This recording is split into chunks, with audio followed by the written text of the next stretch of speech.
Hey, this is Math 105, Section 1.7, Part A. The first thing we're going to talk about is inequalities instead of equations. So we're not going to have an equal sign. We're going to have like a less than or equal to or greater than or greater or equal to, okay, in its place. Okay, so here's an example. 4x plus 7 is less than or equal to 19. Okay, and we can see that some numbers satisfy it and some don't. Like when x is 1, 4x plus 7 is 11, which is less than or equal to 19. When it's 2, x, it's true, 15 is less than or equal to 19. When it's 3, we actually have 19, so they're the same, so that's true because we have the equal to. And then when it's 4 or 5, it's not true because then this left-hand side is bigger than the right-hand side. Okay, so there's going to be more than one solution generally. There's going to be a whole range of solutions. Okay, when we solve an inequality, we're gonna find all values of the variable that make the inequality true. Okay, so we're not just one, but all the values. Okay, so inequality generally has infinitely many solutions. It's going to have a whole range of solutions. Okay, which form an interval, or maybe more than one interval, a union of intervals on the real number line. Okay, so. Here's an example. The one we looked at. 4x plus 7 is less than or equal to 19. If you deal with that as an equation first, okay, if we do algebra, we get x equals 3, okay, which is there's our solution, right?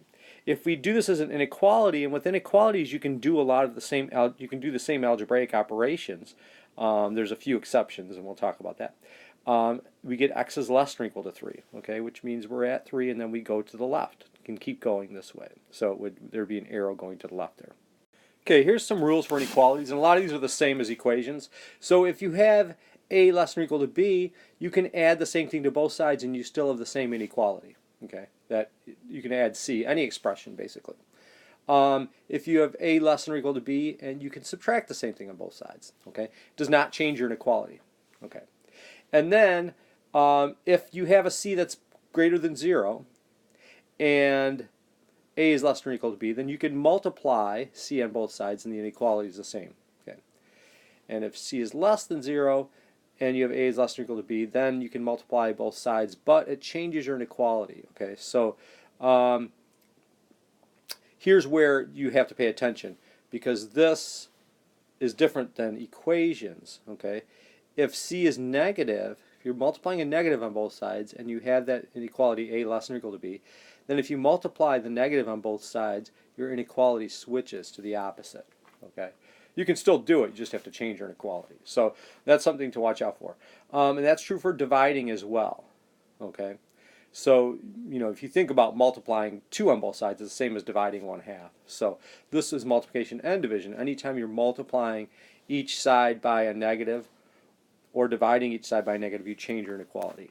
Okay, so multiplying each side of an inequality by the same negative quantity reverses the direction of the inequality. Okay, and then the last thing we'll also look at reciprocals. So let's say a and b are both positive. Okay, and a is less than or equal to b. Then 1 over a is greater or equal to 1 over b. So if you take the reciprocal of both sides, well, that switches your inequality. Okay, and then this last step, if a is less than or equal to b and c is less than or equal to d, then if we add a and b, it's less than or equal to b plus d. Sorry. If we add a and c, it's less than or equal to b plus d. Okay. So the reason for that is because these are the smaller ones, a and c, right? Because this is smaller than b and this is smaller than d. And then if we take these two and add them, and then on one side, if we take the bigger ones and add them on the other side, well, the bigger ones are going to be bigger, right? So that's why. Okay, so the one exception with inequalities versus equations is that if we multiply each side of an inequality by a negative number, then we reverse the direction of the inequality. That's the main thing to keep in mind. Okay, so if we have 3 is less than 5, multiply by 2, we get 6 is less than 10. That's fine. Okay, but if we multiply by minus 2, we get minus 6 is greater than minus 10. You can see how that switches from less than to greater than when you multiply by a negative. Okay, for a linear inequality, it's just like a linear equation. That means we have an x term and we don't have an x squared or an x cubed term or anything like that. We just have an x term. Okay. So for something like 3x is less than 9x plus 4, we get x by itself and solve. Okay. So we can start by subtracting 9x on both sides, okay, to keep the x on the left side, okay. And if we do that, we get minus 6 is less than 4. Remember, we can add or subtract anything on both sides, and it doesn't change your inequality. Okay, so now we have minus 6x is less than 4. Okay. Now we have to either divide by minus 6 or multiply times minus 1/6 to get the x by itself. Here they're multiplying by minus 1/6. So that will get x, that gives you x on the left-hand side, but you have to be careful because we're dividing or multiplying by negative on both sides, this changes your inequality from less than to greater than. Okay, so that gives us x is greater than, and then minus 4/6 would be minus 2/3. Okay, so that goes to greater than. Okay. And then here's our solution on the number line. Remember, we're talking about all real numbers, so we can't just put, integers there. It's everything greater than minus 2/3, so to the right on the number line, and minus 2/3 is open because it's a greater than and not a greater than or equal to. Okay, nonlinear inequalities are a little bit more complicated, just like nonlinear equations are more complicated. Okay, so here we're going to use factoring just like we do for solving nonlinear equations like quadratics. Okay, and then kind of keep this in mind. If you have an even number of negative factors, then your answer is positive. Okay, if you're multiplying an even number of negatives, then your answer is positive. And if you're multiplying an odd number of negatives, then your answer is negative. Okay, so you don't have to worry too much about the sign when you're multiplying a bunch of things. You can just count how many negatives you have. Now we're talking about factors, so we're multiplying. Okay. Just count how many negatives you have, and if you have an even number, then your answer is positive. And if you have an odd number, your answer is negative. And that's true for dividing as well. So if you're multiplying and dividing a bunch of negatives, just count them. Okay, so here's some quick guidelines for solving nonlinear equalities. Move all terms to one side.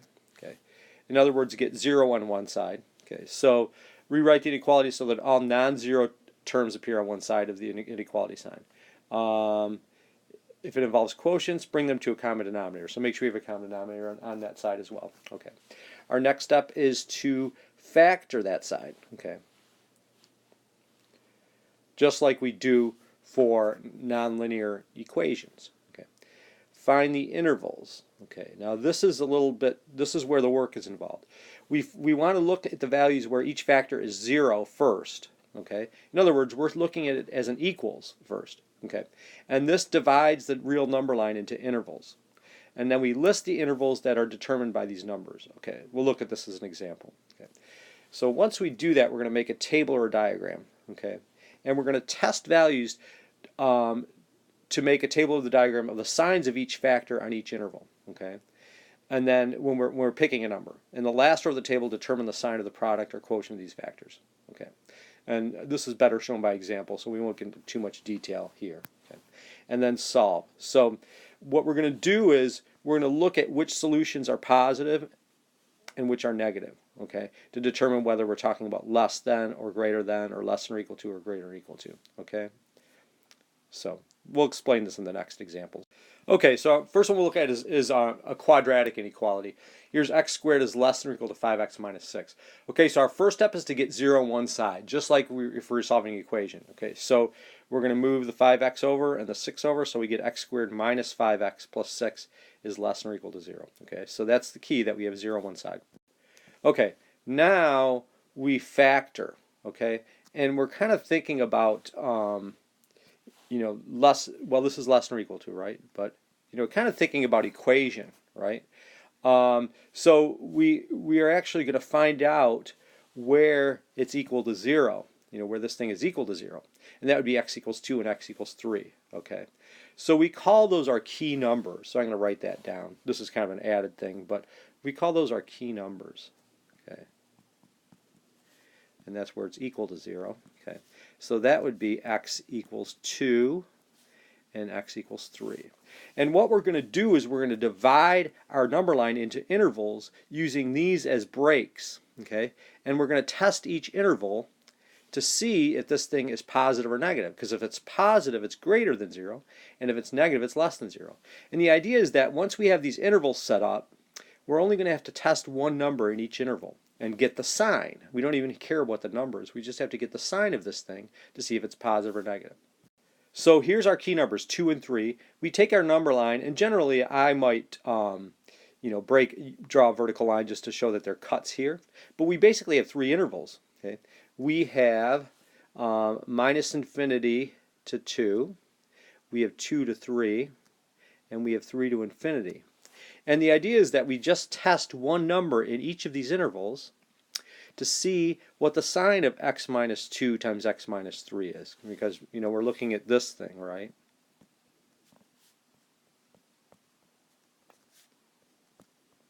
So all we have to do is test the sign of this thing using a number in each of these intervals to see if this thing is positive or negative, okay, for each interval. So we only test 1 point in each one.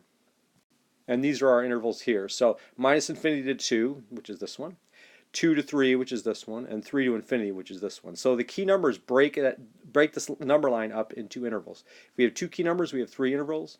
If we have 3 key numbers, we would have 4 intervals, etc. So always one more than the number of cuts that you make. Okay, so what we're going to do with these intervals, we're going to just test a value in each one. And you can pick an easy number. Okay, like for this one, we can test x equals 0, we can test x equals 1. And the idea is we're trying to see what x minus 2 times x minus 3 looks like. Okay, so here, if let's say we did 0, well, they're doing 1 here, so let's do 1. So 1 minus 2 is negative, 1 minus 3 is negative. So we have a negative times a negative, so this side interval would be positive. Okay. If we do 2.5, 2.5 minus 2 is positive, 2.5 minus 3 is negative, so we're taking a negative times a positive, so this interval is negative. Okay. And then if we choose, let's say, 4 for this third interval, 4 minus 2 is positive and 4 minus 3 is positive, so a positive times a positive is a positive. Notice I'm not checking the numbers, what they actually are. I'm just testing the sign of this thing, right? Because we're saying this thing is supposed to be less than or equal to 0, right? Okay. Do you see why we use 0? Because as our reference, because that divides the positive negative. Greater than 0 is positive and less than 0 is negative. So for less than or equal to 0, we're going to pick the negative interval. Okay. But we're also going to pick the numbers where it's equal to 0, okay, which is our key numbers, right? So we're going to pick 2 and 3. So our solution here would just be pencil 2, 3. There's our solution where it's less than or equal to 0. Okay. If it were looking at greater than or equal to 0, we'd pick these two, okay, because we're looking at the positives for greater than and the negatives for less than. So this is just a table to summarize. We're looking at each interval, and we're saying, okay, x minus 2, if we picked 1 here, right? And 1 minus 2 is negative, 1 minus 3 is negative, and negative times negative is a positive, so that's the sign of that left interval that we looked at. Okay. The middle interval, we picked 2.5. 2.5 minus 2 is positive. 2.5 minus 3 is negative. A negative times a positive is a negative. So that's the sign of that, of x minus 2 times x minus 3 for the middle interval. And then finally, the right interval, we picked 4. So 4 minus 2 is positive.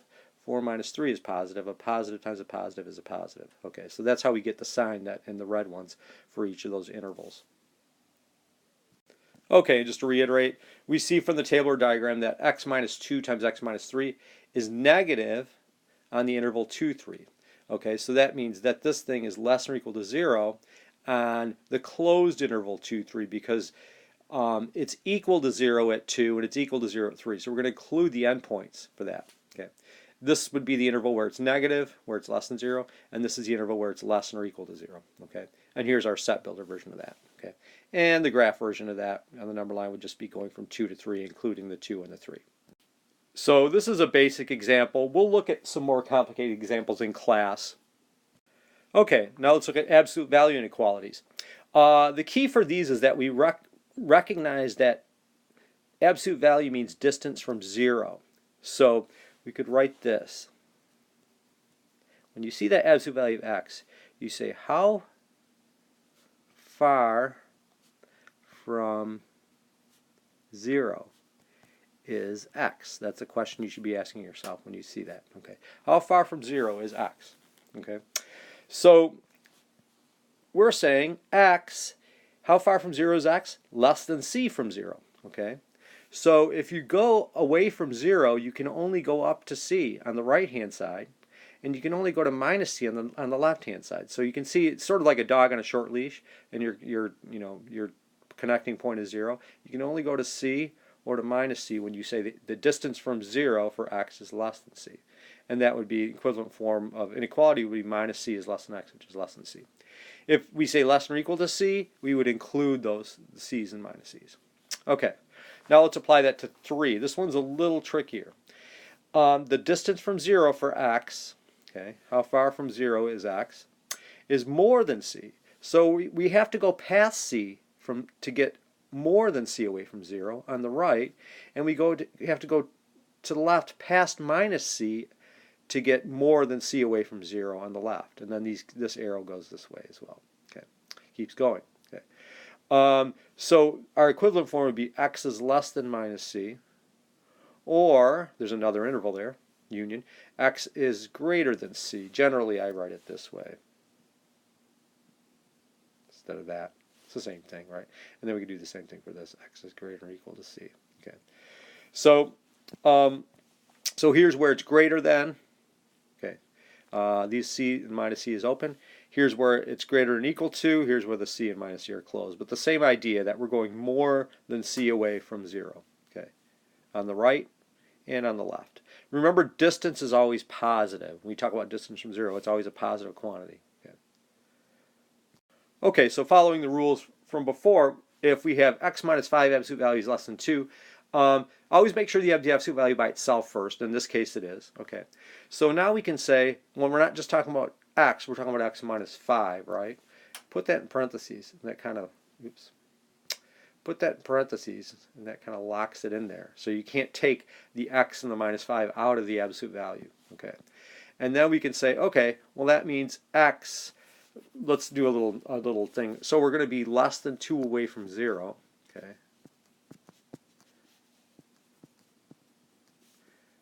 We're kind of like this, right? And that's where x minus 5 resides. So whatever's inside the absolute value goes on that part of the number line. See, this is less than, distance from 0 is less than 2. Okay. So there's where x minus 5 is, and that would look like this. Minus 2 is less than x minus 5, which is less than plus 2. You know that compound inequality. Add 5 to both sides, all 3 parts. Make sure we add to all 3 parts. We get 3 is less than x, which is less than 7. So there's our answer, the open interval 3, 7. So this is what the graph would look like for x, right? Going from 3 to 7. Okay, and if let's say we had x minus 5 absolute values greater than 2. Now that means our distance from 0 is going to be greater than 2 for x minus 5. And we can do the same calculation. We'll still get that 3 and that 7, but now we're going to go on the outside of 7 and the outside of 3. So we're going to have x is less than 3 or x is greater than 7. Now kind of the trick to this is that when you see these absolute value inequalities, do the equation first, do the equal to, and you'll get these two numbers. Okay? And then if you have a less than, you can go between those two numbers, or less than or equal to. And if you have a greater than or equal to, you can go on the outside of these numbers. So the kind of the easy way to tackle these is to treat it as an equality first and get those two numbers where it's equal. And then your intervals are either going to be between the two for less than, or on the outside of those two for a greater than. And then the equals to, if you have an equal to, it would include those points. Okay, last thing we'll do is look at applications of inequalities. So let's say you go to the carnival and there's 2 plans for tickets. You can pay a $5 entrance fee and pay 25 cents a ride, or you could pay $2 entrance fee and pay 50 cents each ride. Now, if you were just going to go on a couple rides, maybe you'd say, well, maybe plan B is better, right? Because I don't want to pay so much up front. But let's say you want to go on all the rides a couple times, then maybe it's better to do plan A. Okay, so the question you want to ask is, how many rides would you have to take for plan A to be less expensive? In other words, how many rides do I need to go on where I'm going to pay more up front because it's cheaper? So start by saying x is our number of rides, okay, and then we're going to translate from words into algebra, and this we're kind of using section 1.6, terminology. X would be the number of rides, okay, and the cost with plan A would be 5. That's our initial dollar entrance fee, plus 0.25. Now it's not 25, it's 0.25 because we're talking about dollars. So 25 cents is $0.25 times x. Okay, and then the cost of plan B would be 2 plus 0.50x. Okay, and we want to see where A is less than B. So we want the cost with plan A, here's our model that we're setting up, to be less than the cost with plan B. So this is the cost of plan A, 5 plus 0.25x. Here's the cost of plan B, 2 plus 0.5x. And we want plan A to be less than plan B. Now this is just a standard linear inequality, right, which we can solve just using it. Okay, so we can start by taking away or adding, subtracting 2 on both sides. Okay, so we'll cancel the 2 here. This gives us a 3, and then we still have the x's there.